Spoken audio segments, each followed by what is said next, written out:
Cristiana Evangélica presenta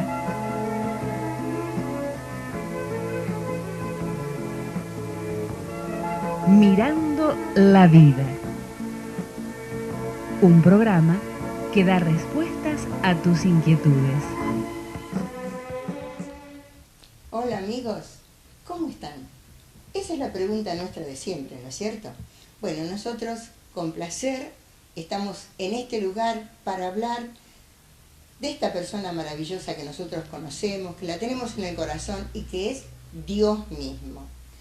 Y bueno, hace mucho tiempo que estamos predicando de esta preciosa palabra de Dios, que la extraemos de aquí, de la Biblia.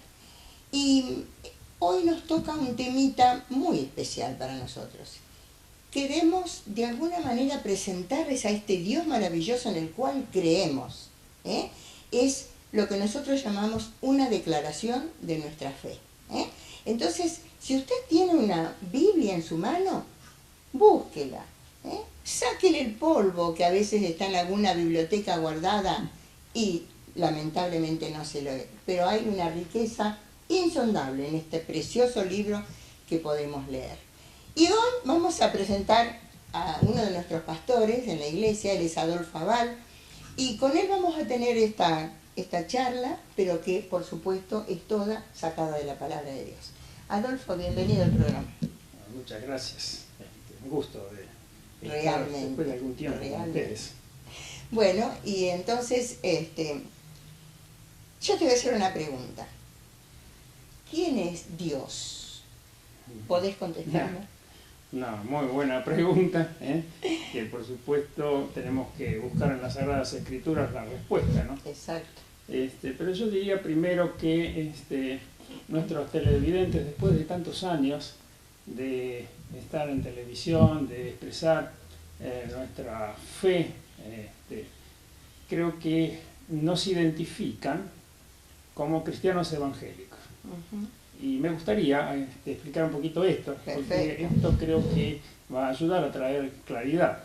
Uh-huh. ¿Por qué nos llamamos o pertenecemos a la iglesia cristiana evangélica? Bueno, en primer lugar tenemos que decir que somos cristianos porque hemos puesto nuestra fe en la persona y en la obra del Señor Jesús. De allí la palabra cristianos, porque seguimos a un Cristo que ha cambiado, transformado nuestras vidas. Y evangélicos, porque bueno, tratamos, dentro de nuestras dificultades, nuestras falencias, cumplir con el mandato. Claro. Así que de allí nuestra forma de pensar en cuanto a lo que la Escritura dice. Cristianos, evangélicos, porque creemos en Cristo como nuestro Salvador y porque tratamos de cumplir con el Evangelio. En cuanto a la pregunta, hay mucho para decir, gracias al Señor en la Biblia hay muchas cosas, pero en primer lugar me gustaría decir que nuestra fe, creemos sinceramente que en un Dios trino, que seguramente nuestros televidentes conocen, el Dios Padre, el Dios Hijo y Dios Espíritu Santo. Uh-huh. De manera que creemos, de acuerdo a las enseñanzas de las Sagradas Escrituras, que las tres personas tienen las mismas atribuciones de omnisciencia, de omnipresencia y de omnipotencia. Uh-huh. De manera que allí está nuestra fe depositada en Dios Trino, en un Padre amoroso, que nos ha mostrado al Hijo como al Salvador de nuestras almas y el Espíritu Santo, que ha encaminado nuestra fe para que realmente podamos ver en la persona y en la obra del Señor Jesús al Salvador del mundo, pero lo que es mucho más importante, a nuestro Salvador. De manera que nuestra fe está puesta en ese trino Dios que nos ama, las tres personas nos aman, pero muy especialmente la manifestación gloriosa del amor de Dios el Padre, en la entrega de su Hijo. Esto es el meollo fundamental del cristianismo. Hablar del Padre entregando a su Hijo muestra sincera de su amor, de su misericordia, de su gracia para con nosotros los pecadores, realmente nos mueve a la gratitud, a la adoración.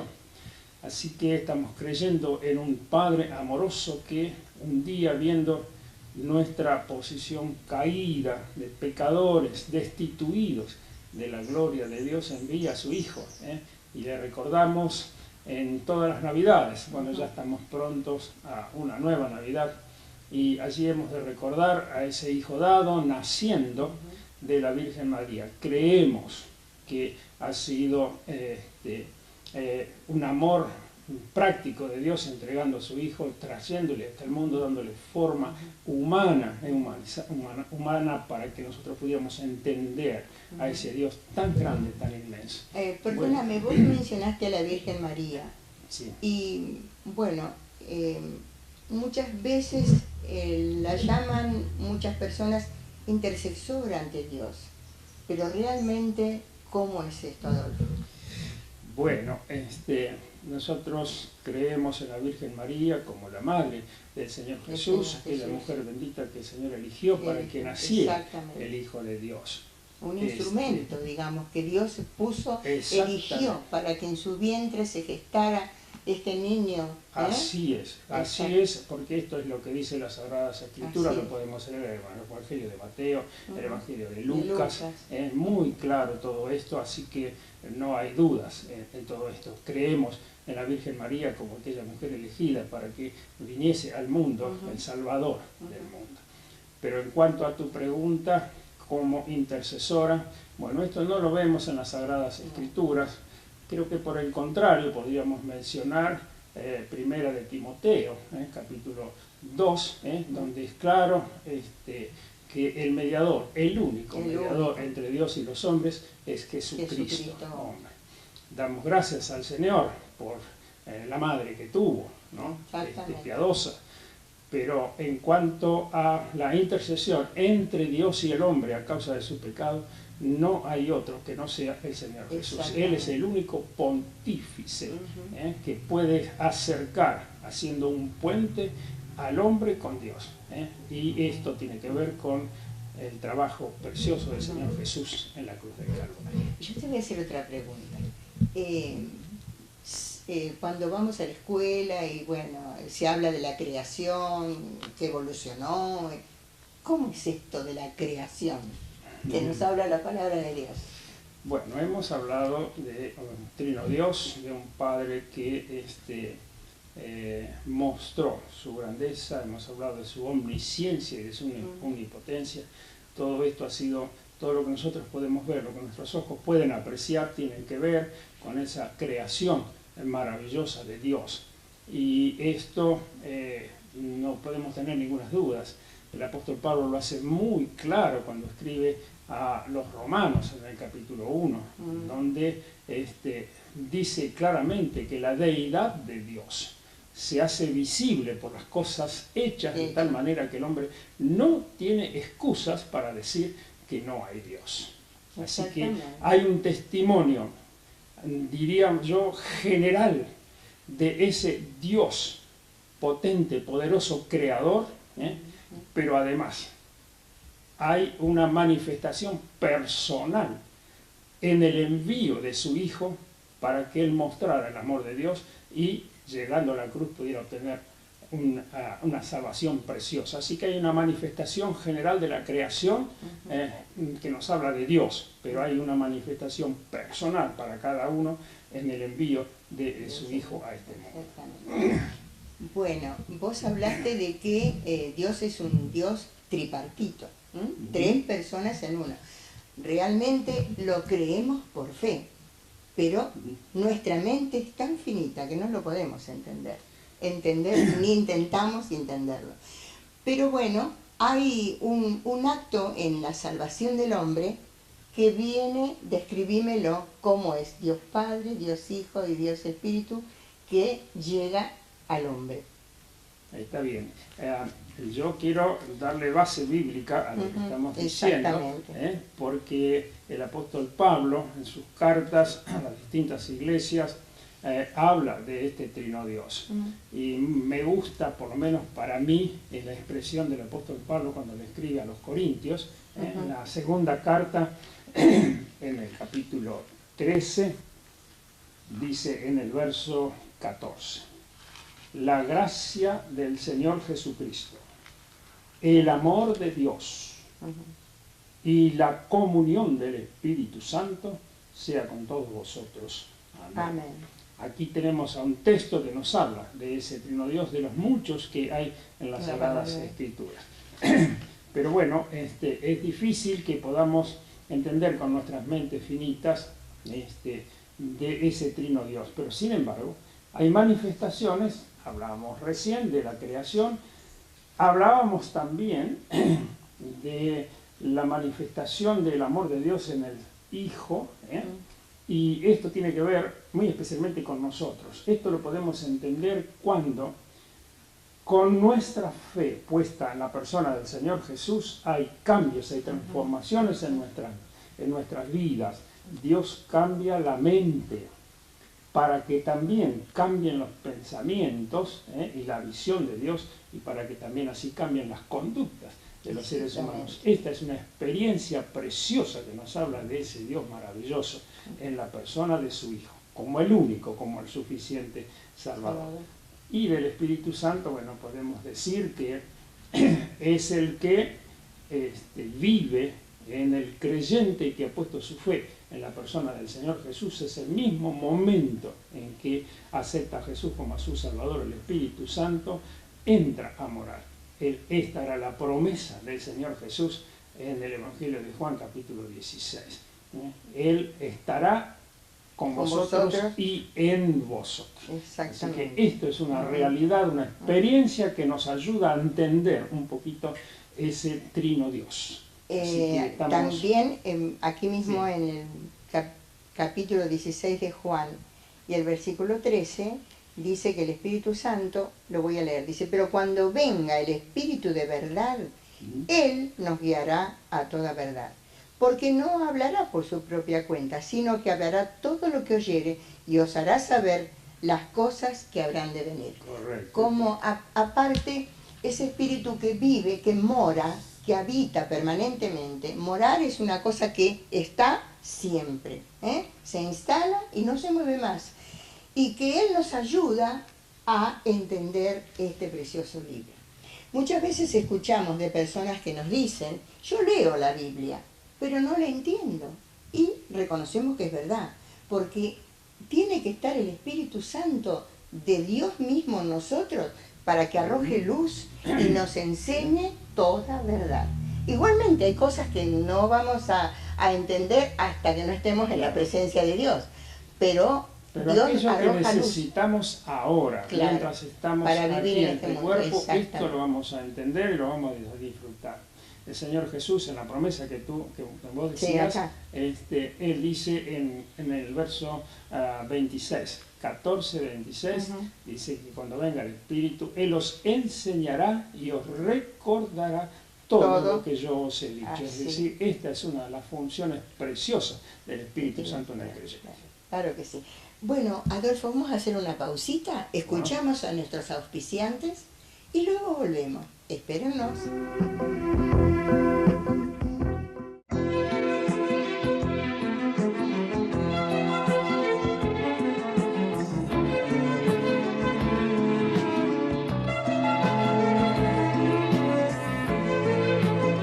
Continuamos en el programa con este tema tan importante. Para mí es apasionante, porque pensar de este Espíritu Santo que vive acá y la responsabilidad que como creyentes tenemos de ser un templo del Espíritu Santo, como la palabra de Dios dice.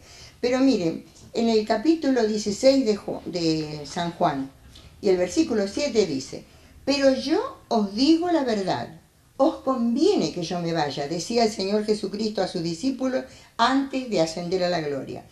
Porque si no me fuera, el Consolador, el Espíritu Santo, no vendría a vosotros. Mas si me fuere, os lo enviaré. Y cuando Él venga, convencerá al mundo de pecado, de justicia y de juicio. Nosotros podemos estar hablando con usted de estas bellezas que tiene la palabra de Dios, del Señor Jesucristo que hizo la obra, del Espíritu Santo, pero el que tiene que convencerlo de pecado, de justicia, de juicio, es Dios mismo. Nosotros podemos enseñarle lo que la palabra de Dios dice, pero es usted el que tiene que tomar la decisión de aceptar esa salvación preciosa que Dios regala a través del Señor Jesucristo. Pero seguimos hablando del Espíritu Santo, Adolfo. Bueno, es un tema realmente, como vos decías, apasionante, porque tiene que ver con el creyente genuino para este tiempo. El Señor se fue. Uno ve a través del Antiguo Testamento la obra de Dios el Padre. Luego en los Evangelios vemos la obra de Dios el Hijo. Pero como vos leíste, se fue y dice, conviene que yo me vaya. ¿Por qué? Porque era la manera de enviar al Espíritu Santo. Les había dicho a sus discípulos que estaban tan azorados y con temor, no os dejaré huérfanos, enviaré al Espíritu Santo. Bueno, ese Espíritu Santo tiene que ver con nuestras vidas cuando hemos aceptado a Jesús como a nuestro Salvador. La Escritura es clara, categórica. Por ejemplo, el apóstol Pablo escribe a los creyentes en Éfeso y les dice que ese espíritu mora en el creyente, es parte de una herencia mucho más grande que el creyente tiene por fe. Así que el Espíritu Santo mora en el creyente, está en el creyente con un montón de propósitos. Algo has mencionado vos, que es, por ejemplo, convencer, muy especialmente esta expresión, convencer a las personas, a las mujeres, a los hombres de que son pecadores. Que esto cuesta porque generalmente cuando uno conversa con las personas son todas buenas, es decir, si hay algún pecado no es tan grave como para que vayan a un lugar de condenación. Bueno, es el Espíritu Santo a través de la predicación del Evangelio, de la siembra de la buena semilla, que convence de que realmente somos pecadores. Y cuando convence de que somos pecadores nos muestra la obra de la segunda persona de la Trinidad, que es Jesús. ¿Sabés, Adolfo? Vos hablabas de pecado y las personas nos dicen, yo soy buena, soy buen vecino, soy esto, soy buen padre. Perfecto, perfecto. Pero nosotros tenemos una medida de pecado que no es la medida que Dios tiene. Dios dice que somos todos pecadores. En cambio nosotros medimos el pecado, algunos son más graves, un homicidio, en fin, tenemos nuestras medidas. Pero para Dios, lo peor que nosotros podemos hacer es negar la existencia de ese Dios maravilloso, negar a su Hijo, no creer en Él. Ese es el pecado más grande que nosotros podemos tener. Es que no podemos ser parte y juez. Necesitamos de la enseñanza de la palabra de Dios y ver que hay un juez justo de toda la tierra que dice categóricamente en Romanos 3:23, todos somos pecadores. Y no dice qué clase de pecados. No. Todos pecaron y por esta causa están destituidos, desheredados, divorciados de la gracia de Dios. Otra cosa, si nosotros preguntamos a las personas si creen en Dios y nos dicen que sí, que creen en Dios. Pero ustedes saben que creer en Dios no es lo mismo que creerle a Dios y lo que Él dice. ¿O no, Adolfo? Exactamente, esto es así. Hay una expresión, me estaba acordando ahora, en el Evangelio de Juan, en capítulo 3, donde allí no vamos a medir cuánto pecado hay en el ser humano. No vamos a hablar de pecados torpes, groseros, de muerte, de asesinatos, de violaciones. No, vamos a hablar de un solo pecado que condena. Y fíjate que la Biblia es clara, es categórica, y dice en el Evangelio de Juan, capítulo 3 y en el verso 18, el que en él cree no es condenado, pero el que no cree ya ha sido condenado porque no ha creído en el nombre del unigénito Hijo de Dios. ¿Cuál es el pecado más grave que condena al ser humano a un lugar de condenación que la Biblia llama infierno? No creer en la persona y en la obra que Jesús hizo por amor a nosotros. Claro. Así que no necesariamente tenemos que hacer una lista de pecados que, bueno, lamentablemente lo vemos todos los días en las informaciones, en la televisión, en los diarios, lo que estamos sufriendo terriblemente por todo esto, porque hay un desorden en la vida del ser humano que no acepta los consejos que Dios da para que realmente podamos vivir, como dice la Escritura, en paz, piadosamente y en paz. Bueno, esto es lo que se está viviendo, pero lo que condena, más allá de todos estos pecados groseros y torpes, es no creer. Este texto es categórico, es decisivo, es incisivo, porque no da vueltas, dice las cosas claras y categóricas. El que cree, no es condenado. El que no cree ya ha sido condenado. Así que creo que esto debería llamar la atención. Hay otro versículo que dice que el que cree tiene vida eterna. Bueno, y ese también. Exactamente. ¿No? Esto es Juan, a la inversa, el que cree. Claro, Juan 3:16 es un precioso texto en las Sagradas Escrituras que sale de los labios del Divino Maestro. De tal manera amó Dios al mundo, Dios el Padre, que ha dado a su Hijo unigénito para que todo aquel que en él cree no se pierda, mas tenga la vida eterna. Esto es lo precioso de aquellos que podemos entender un poquito de ese amor, de esa gracia salvadora que nos alcanzó y que nos elevó a esta condición hermosa de hijos. Y que la disfrutamos. Y que por supuesto lo disfrutamos como un anticipo de todas las bendiciones, de todos los beneficios, de toda la felicidad que hemos de vivir por toda la eternidad en la presencia del Señor. Hoy hablábamos con una hermana de la vida feliz que uno tiene en el Señor Jesús. Porque somos seres humanos y no estamos expuestos a problemas, a circunstancias difíciles en nuestra vida, pero siempre hay un gozo que Dios ha puesto en nuestro corazón. Y pensábamos con ella, ¿no?, que aquella persona que no tiene al Señor Jesús, que se pierde un montón de bendiciones. Solamente sería cuestión de probar a Dios. Sí. Y entonces, porque cambia todo, querido oyente. Cuando no tenemos al Señor Jesús, lo más importante en nuestra vida son las cosas terrenales, aquello que se ve. Pero todo eso es efímero. ¿Por qué qué? Viene un incendio, viene, no sé, una inundación, se pierde todo. Pero lo que yo tengo adentro no se pierde con nada. Y es más, tengo un futuro precioso en el cielo, porque Dios me lo ha prometido y Dios no miente. Entonces es una vida realmente llena de gozo. Pensando en el más allá, ya lo de acá carece de importancia. Si lo tenemos, bueno, sí, lo vamos a disfrutar. Pero realmente tenemos en el cielo una morada donde la vamos a ir a estrenar, porque Dios le está preparando esa morada. Entonces nuestra mirada cambia de lo terrenal a mirar el cielo. A lo espiritual. Claro.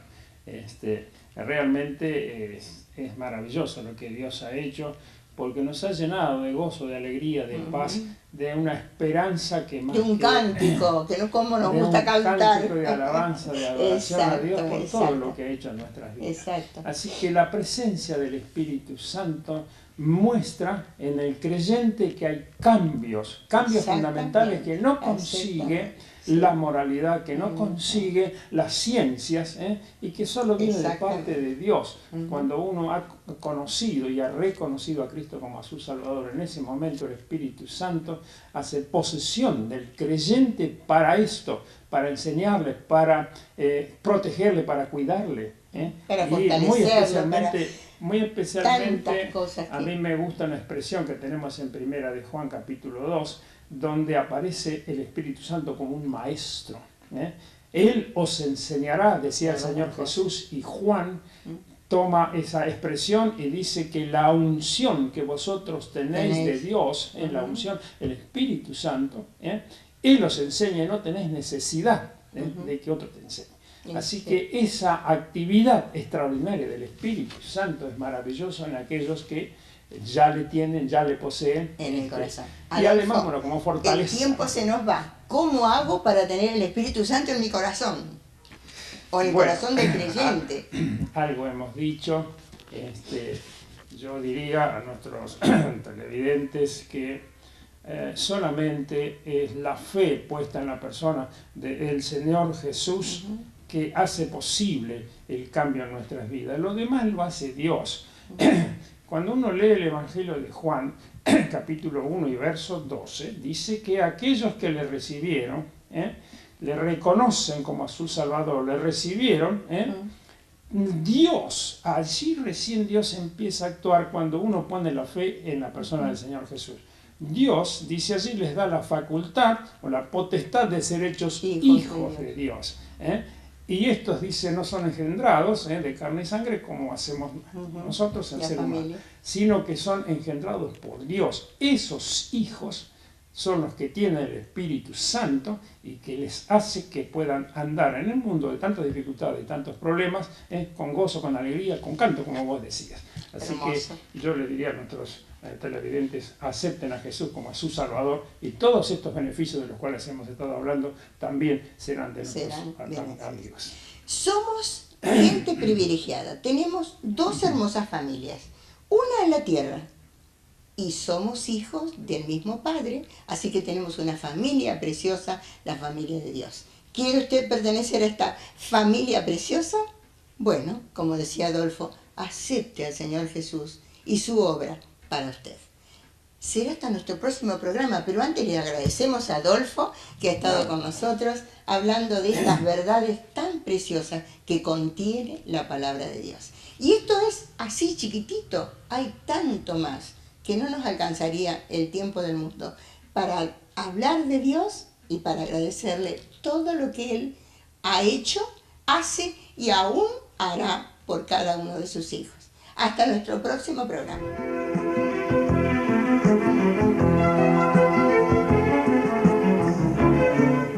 Dijo Jesús: yo he venido para que tengan vida y para que la tengan en abundancia. Esta fue una producción de la Iglesia Cristiana Evangélica en San Martín 19, código postal 2800, Zárate.